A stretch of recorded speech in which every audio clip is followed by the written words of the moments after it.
वह कहने लगा, मैं 2 बातों से इंसान को ज़्यादा नुकसान पहुंचता हूँ। पहला हसद, दूसरा लालच। वह फिर कहने लगा कि हसद एक ऐसी चीज़ है कि मैं खुद इसकी वजह से बर्बाद हुआ, और हिर्स वह चीज़ है जिसकी वजह से आदम को जन्नत से ज़मीन पर उतार दिया गया।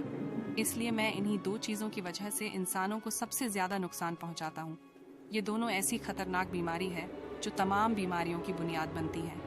आज के सबसे ज़्यादा लड़ाई झगड़ा या तो हसद की वजह से है या लालच की वजह से हासिल इंसान अंदर ही अंदर आग में जलता रहता है। वह किसी को अच्छी हालत में देखा नहीं सकता। दूसरे इंसान पर अल्लाह ताला की नेमतें होती हैं और हासिद के अंदर मरोड़ पैदा होते हैं कि वह अच्छी हालत में क्यों है। उम्मीद है आपको यह वाक़या पसंद आया होगा। सब्सक्राइब और लाइक और शेयर ज़रूर कीजिएगा। मिलते हैं एक नई कहानी के साथ। तब तक के लिए अल्लाह हाफिज़। इस वीडियो को पूरा देखने के लिए लिंक पे क्लिक करें।